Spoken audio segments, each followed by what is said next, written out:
Olá, meus amigos, tudo bem com vocês? Espero que sim. Na aula de hoje, estaremos desvendando sobre o que é uma estrutura de dados em Python. Melhor ainda dizendo, o que são os dicionários e as tuplas, quais são as suas diferenças. Se você ficou curioso e quer saber mais sobre esse assunto, vem comigo então até o final dessa aula. O conteúdo da aula de hoje será sobre estruturas de dados, listas. Listas já foi apresentado. Tem uma videoaula bem legal que eu deixei aqui na playlist para vocês, tá? Então, se você tiver curiosidade também como saber como funcionam as listas, vai lá que tem toda a explicação para vocês. Também, hoje, o assunto principal será sobre os dicionários e as tuplas, como eles funcionam, tá bom? Então, o que são as estruturas de dados? As estruturas de dados, elas referem-se à forma como a gente organiza e armazena as informações dentro do nosso computador, ou melhor ainda dizendo, dentro do nosso sistema operacional. O que significa? Essas estruturas que eu venho apresentando para vocês, como estrutura de seleção, estrutura de dados e até mesmo a estrutura de repetição, elas são formas que foram desenvolvidas para que a gente consiga armazenar as informações dentro do nosso sistema operacional de forma mais eficiente. Então, se a gente pegasse todas as informações e jogasse em uma única pasta, seria muito difícil de acessar e a gente poderia também acabar perdendo alguma informação pela falta de cuidado com os dados que a gente está manuseando, ok? Então, essa é a definição, mais ou menos, de estrutura de dados. A sua função é organizar e armazenar, tá? Que a gente possa estruturar as informações de uma forma que seja eficiente e funcione legal para a gente e não tem, que a gente não possa vir a ter dificuldades para acessar as informações dentro do nosso computador, ok?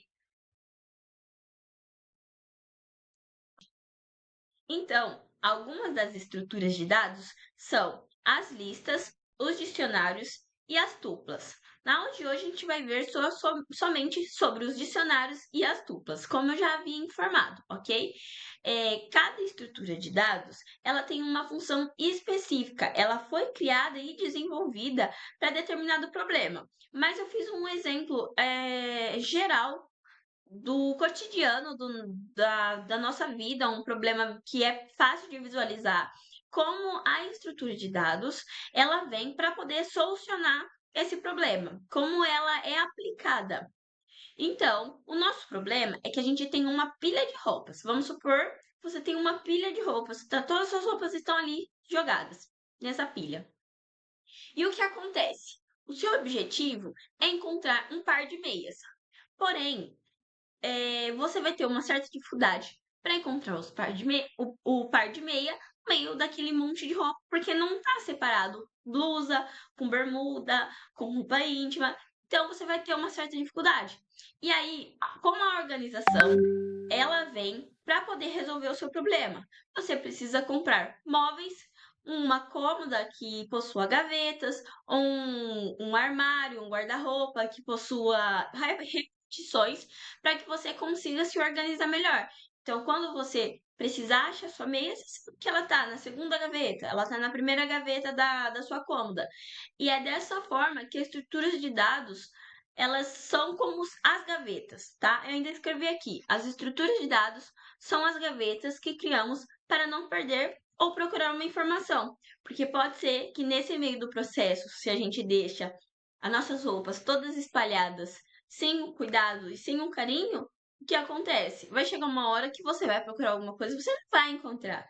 Então, da mesma coisa funciona com o nosso sistema. Se você jogar as informações de qualquer jeito ali dentro, você vai ter dificuldade para encontrar. Então a gente precisa separar as informações de forma que seja fácil o acesso a elas depois. Agora, vamos conversar um pouquinho sobre os dicionários. O que são dicionários? Lembra que eu apresentei para vocês, na aula passada, as listas? As listas, elas são como filas, né? Que a gente armazena as informações uma sobre a outra, uma após a outra, né? O dicionário, ele é um pouco diferente, um pouco bastante até. Eu coloquei uma definição aqui, de certa maneira formal, que representa o que é o dicionário, tá? Que ele é uma associativa, ele é uma estrutura de dados associativa, mutável, indexável por chaves, e implementa um tipo de dado conhecido como tabela de dispersão ou mapeamento. O que significa mutável? Que ele pode ser modificável. Indexável, que ele é indexável por chaves. Você precisa de uma chave de acesso para poder acessar aquele valor. Então, nós temos dois parâmetros, tá? A gente faz a declaração do dicionário, a gente escreve o nome, né, do nosso dicionário, a gente abre chaves, e aí depois de a gente abrir chaves, a gente vai ter o parâmetro chave, dois pontos e o valor, tá? O valor que está armazenado dentro daquela chave, como se fosse um código mesmo. Um exemplo que é apresentado aqui são que os dicionários, eles são como agendas de contato. Como assim, agendas de contato? A gente precisa de vamos supor, uma etiqueta. Na hora que você vai procurar, né, na sua lista de contatos, e você precisa nomear aquele contato que você está salvando. Um exemplo, qual é o nome do contato? Vamos supor que você colocou mãe. Mãe, ela significa a chave do dicionário. E o número de telefone é o valor. Então, para que você saiba o número do telefone, você precisa saber o nome da mãe que é a chave. Ou melhor ainda, para que você saiba o valor, você precisa saber qual é a chave. Então, se você quer o número de telefone, qual é a chave? Qual é o nome do número de telefone que você precisa? Ah, é o nome da Joana. E aí ele vai te oferecer o valor que está dentro daquela informação da chave que é a Joana. Entenderam? E ainda eu deixei um adendo aqui embaixo, que não se deve ter duas chaves com o mesmo nome para que o sistema operacional não seja confundido. O que acontece? Se você, até no seu celular, vocês podem ver, se você tiver dois contatos com o nome salvo igualzinho, ele não vai saber para qual dos nomes você quer ligar. Se é para Joana Maria ou se é para Joana Vitória, entenderam? Vai ter uma dificuldade se você só salvou o nome igual, Joana, tá? Então, não é recomendado, não é certo fazer isso, porque pode dar erro também durante o processo do seu código, tá bom? Vamos para o próximo agora. Agora ver um pouquinho das funções dos dicionários. Então, o que são as funções dos dicionários? As funções dos dicionários tem algumas que eu vou apresentar aqui para vocês, ok? E depois a gente vai dar uma percorrida só bem breve nesse assunto e depois a gente vai pegar e fazer alguns exemplos, alguns exercícios para praticar e saber como que faz na prática, tá? Uma das funções é a dict, que ela cria um novo dicionário. Como eu informei, você pode nomear e abrir chaves para criar um dicionário, mas você também pode criar usando a função dict. Ela tem suas utilidades e também muda a forma como os valores são atribuídos. A gente pode ver esse exemplo mais à frente. Também temos a função len, que retorna o tamanho dos itens do dicionário, ok? A get, que acessa um valor associado à chave com um valor padrão, que significa que ela vai acessar um valor de uma chave de uma forma segura. Então, ela consegue acessar o valor direto da chave. E se caso a chave que você está tentando acessar o valor, ela não exista, seu programa ele não vai crashar. Então, ela faz esse acesso de uma forma segura. Aí tem umas cases, que são as chaves, né? Elas retornam uma visão das chaves do dicionário. Então, você consegue. Tem uns exemplos aqui também, ó. Os exemplos aqui de código. Você consegue retornar todos os valores das chaves de uma vez só, ok? Das chaves que estão dentro do dicionário. Também conseguimos retornar com valores os valores dos dicionários, da mesma forma que as quizzes, e também itens que retornam uma visão dos pares, porque no dicionário elas sempre vão dar em parzinho, tá? vão dar sempre a chave e o valor, chave e valor, a chave e valor, sempre vão dar em parzinhos. Então ele retorna esses pares. E o update, que é para você atualizar as informações que tem dentro de um dicionário. Você quer colocar mais informações ali dentro e durante o seu código e você consegue fazer isso utilizando a função update, ok? Aí temos mais algumas, como a função .pop, que ela remove, né, a chave e retorna o seu valor caso você precise utilizar, ok? Aí também temos a poptem, que remove e retorna o último par de chaves adicionado. Então, se você adicionou um par de valor e chave dentro do dicionário, você quer remover eles e retornar os seus valores também, a gente usa o pop. Aí também temos a função clear, que retorna todos os itens do dicionário, e algumas outras funções abaixo aqui, como set default, que retorna o valor da chave se existir, caso contrário, insere a chave com o valor, tá? É muito boa também. E a copy, que retorna uma cópia rasa do dicionário, ok? Antes da gente começar a conversar sobre as tuplas, vamos fazer alguns exemplos e ver como essas funções de dicionários funcionam na prática, tá bom? Então, vamos ver o enunciado dessa atividade, tá? Tá. O enunciado, ele pede para que a gente crie um sistema de gerenciamento de perfis de uma plataforma de cursos, tá? Atualmente, o sistema recebe o cadastro inicial de um aluno, mas os dados vieram espalhados e incompletos. A gente precisa, então, de primeiro momento, criar um dicionário utilizando a função dict, contendo dentro deles os dados, nome e nível, iniciante. Tá? Vamos fazer passo a passo o que se pede, tá? Primeiro momento, vamos criar o nosso dicionário utilizando a função dict, tá? Então, a gente pode chamar o nosso usuário de aluno, já que a gente está cadastrando as informações dos usuários, que seriam os alunos. Então, vamos pôr alunos. Agora, a gente vai chamar a função dict, tá? Dict. Dentro dela, a gente vai declarar a variável nome, que é a chave, que vai receber o nome de Bruno, certo? E aí, depois, esse é o primeiro parzinho que foi criado, ok? Aí, a gente coloca o sinal aqui, tá? De atribuição, porque se a gente for criar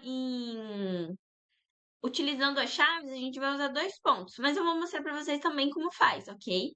E também, o outro par que eles pediram para a gente criar no enunciado é o nível, que ele é nível iniciante. Então, a gente vai criar essa chave com o nome de nível, recebe o iniciante, certinho?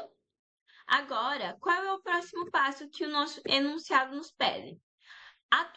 A próxima informação que ele nos pede, primeiro ele nos informa, né, que o nosso usuário acabou de preencher as informações que faltavam sobre o perfil dele. E ele quer que a gente adicione essas informações do usuário dentro do nosso dicionário. Então, a gente vai fazer o quê? Para atualizar, a gente vai fazer a declaração dessas outras informações que o usuário passou para a gente, que é a média dele no curso, e também o status dele, que é inativo até o momento, tá? A próxima informação. E aí, a próxima informação que ele nos pede, ou melhor, que ele quer que a gente faça, é que a gente adicione essas informações, né, do nosso usuário dentro do nosso dicionário que já está iniciado, tá? Eu até mudei ali a média, eu coloquei 10, porque se ele está inativo, significa que ele ainda não começou a estudar. Então, como ele não começou a estudar, ele não tem nenhum decréscimo na sua média. Ok? O decréscimo começa depois, né? Depois que tá estudando, aí o decréscimo começa. E aí, o que acontece? Como a gente vai fazer essa atualização? Primeiro, a gente vai fazer a declaração de um dicionário, Sim, agora a gente vai utilizar aquele outro formato que eu mostrei para vocês, que é as chaves. Então, a gente pode pôr aqui novos dados, e aí a gente faz o quê? Abre chaves, e dentro das chaves, a gente vai colocar as informações que tá faltando, tá? Que é a média, que é igual a 10.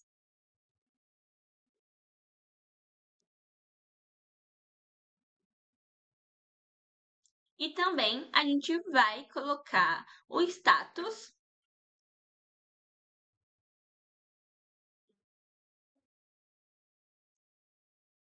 igual a inativo, certo? Agora a gente vai fazer o quê? A gente vai fazer o update dessas informações dentro do nosso dicionário de alunos. Então, a gente vai chamar o dicionário alunos, ok? E agora a gente vai pôr a função ponto update. E dentro dela, a gente vai passar as novas informações que a gente quer adicionar no nosso alunos, no nosso dicionário alunos. Então, a gente põe aqui novos dados.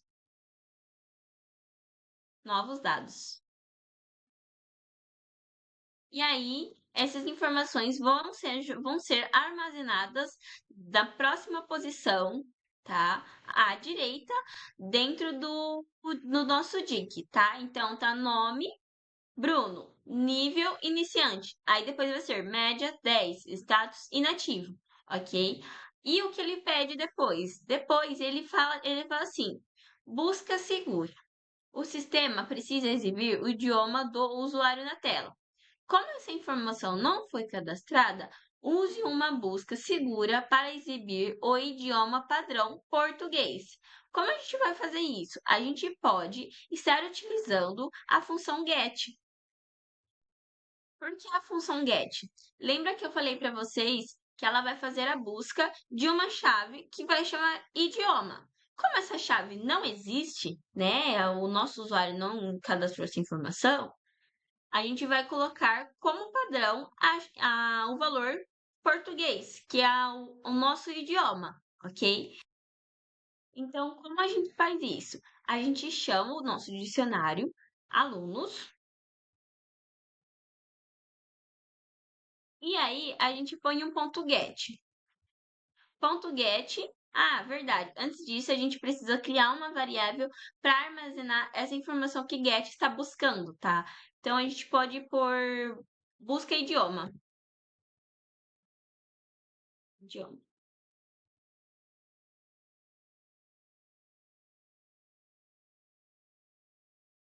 Agora, dentro de get, a gente vai pôr o quê? A gente vai pôr a chave que a gente deseja buscar, que é o idioma. Caso essa chave não exista, ele vai criar essa chave e vai atribuir como valor padrão a linguagem português, tá?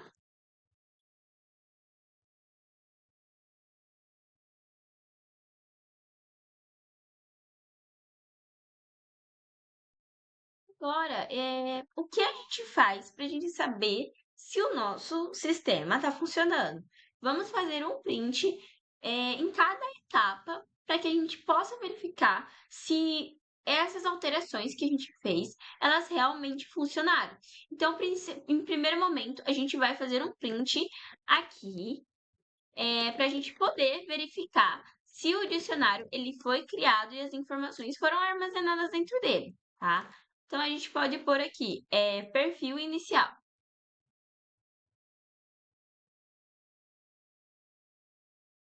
Eu acho que esse nome alunos ficaria melhor informações alunos ou alguma coisa assim, mas não tem problema. Se vocês quiserem colocar outro nome, tá? Aí, aqui a gente vai chamar a nossa.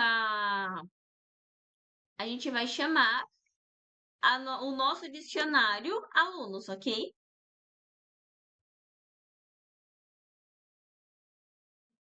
Certinho.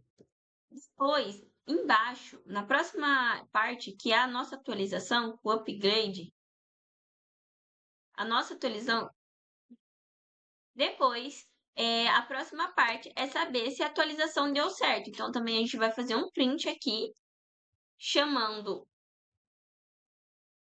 a função alunos, porém atualizada dessa vez, para saber se deu certo. Informações após a atualização, certo?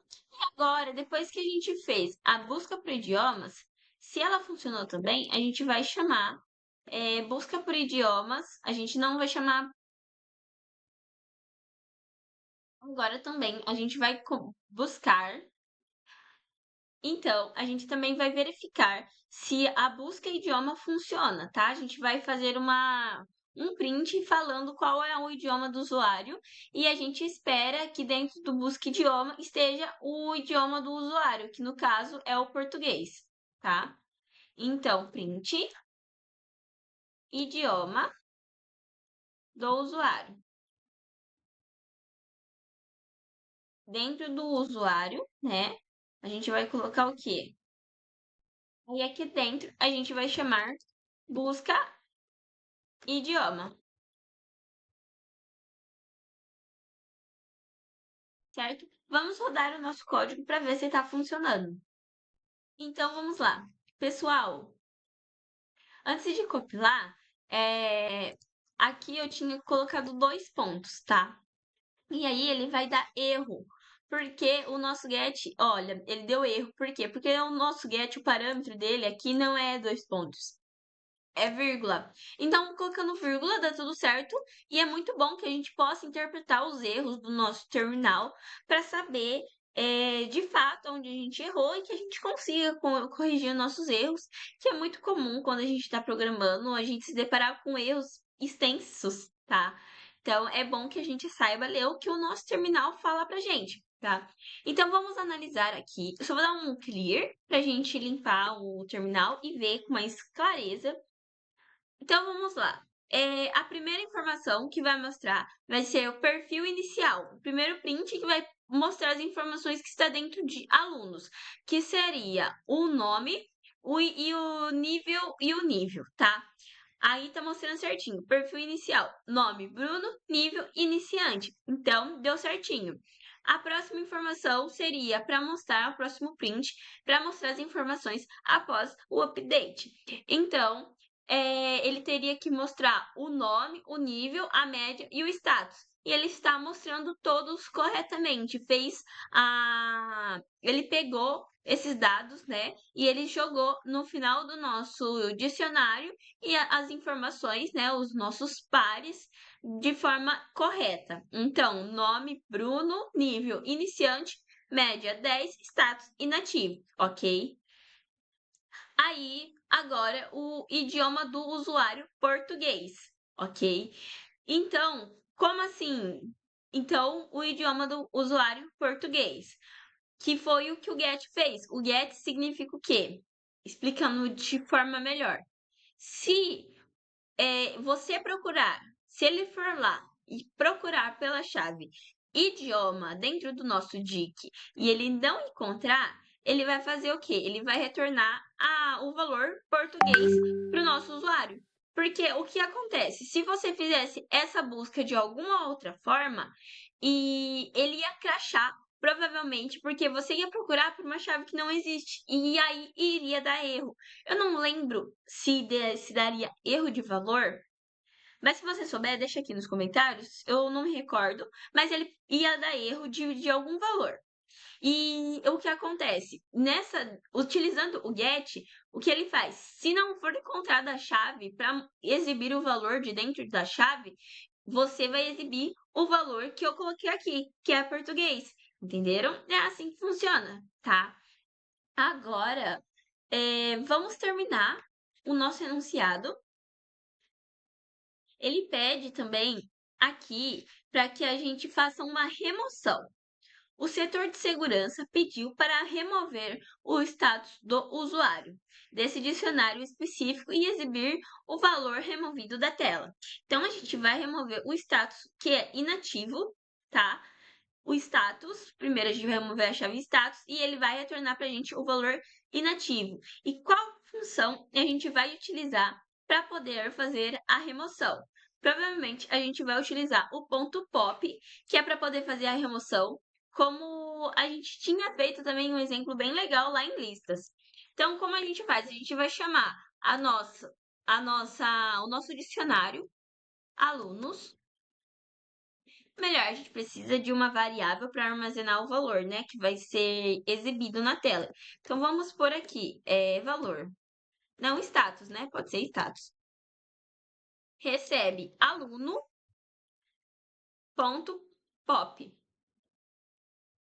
E ali, alunos, né?